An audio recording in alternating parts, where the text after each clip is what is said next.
What is this whole concept of gut feeling? No see gut feeling అనేది emotion thinking will always come from a certain process ఒక thinking టక్కన idea వస్తుంది. there is nothing like a gut feeling.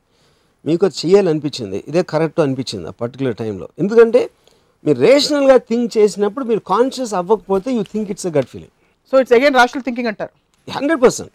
Varma గారు, మీరు ఎప్పుడైనా anger management classes పెట్టి అందరికి మంచిగా హితవాక్కులు చెప్పి మీలాగా అందరినీ తయారు చేయాలి? అది అవ్వదు. ఎందుకంటే యాంగర్ లేకపోతే బతకలేరు వాళ్ళు.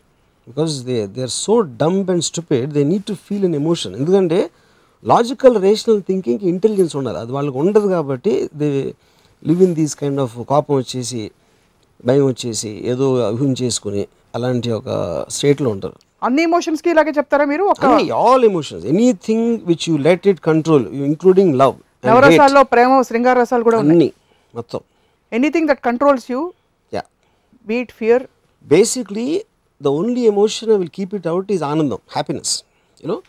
So I basically control all the other emotions to make me more happier.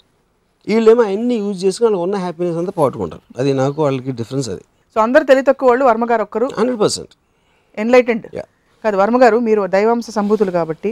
నేను దైవాంశం కాదు, నేను దైవాంశ సంభూతుని. ఎందుకంటే దేవుడు చేసిన పనులు ఇవన్నీ ఇందాక మనం మాట్లాడిన కోపాలు ఇవన్నీ కూడా.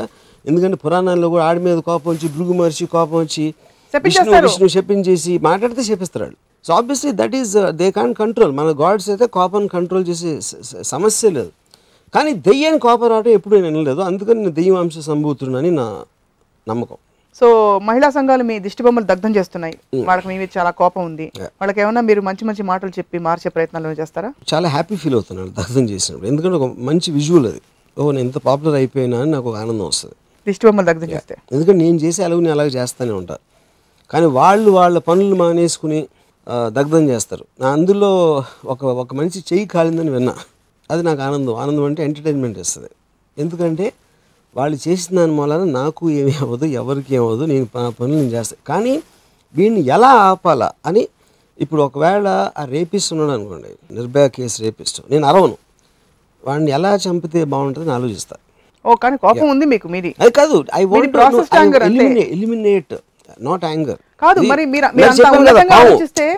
పాము చంపాలి, ఎందుకంటే నన్ను కరుస్తుంది. కానీ కోపంతో చంపడానికని దాన్ని ఎలా చంపాలి అని ఆలోచించడానికి ఒక డిఫరెన్స్. ఎందుకంటే కసాబ్ అవ్వచ్చు, లేకపోతే వాడవచ్చు. They are like dangerous snake, ఒక dangerous thing which is coming in my way, which is harming me or my people or something. అవును, నేను అనేది మీరు కనుక అంత నిజంగా తెలివిగా ప్రాసెస్డ్గా చేస్తుంటే అతనిలోని క్వాలిటీని ఎలిమినేట్ చేయడానికి ట్రై చేయాలి. కానీ అదే నేను చెప్పేది ఇందాక అది ఇందాక చెప్పిందండి. సైకాట్రిస్ట్ అందరూ కూర్చుని దే నీడ్ టు ఎవాల్యుయేట్, ఆడ బ్రెయిన్ స్టడీ చేసి ఎందుకు ఇన్ని లాస్ ఉన్నా వీడు ఎందుకు వినట్లేదు, మన కమ్యూనికేషన్లో తప్పు ఉందా, ఆడ బ్రెయిన్ లాస్లో జీనే లేదా అర్థం చేసుకునేది, లేకపోతే ఏంటి అనేది స్టడీ చేయాలి. Maybe they should keep him alive. ఇప్పుడు అమెరికాలో ఒక ఆర్గ్యుమెంట్ అది కూడా ఉంది. You have to keep them alive to understand their brains. As long as removed from society, జైల్లో ఎక్కడో పెట్టి ఇంత విపరీతమైన పని చేస్తున్నాడు, ఎందుకు అలా ఆలోచిస్తున్నాడు అని ఫ్యూచర్ కోసం కూడా ఉండేలాగా చేయాలి. అది అంతేగాని కై అరిసేసి రెండో రోజు నోరు మూసుకోవడం కాదు. మీకు సొసైటీ పట్ల ఇంత కన్సర్న్ ఉంది కాబట్టి ఆంధ్రప్రదేశ్ తెలంగాణ రాష్ట్రాలు పవర్ ఇష్యూ మీద కొట్టుకుంటున్నారు రెండు.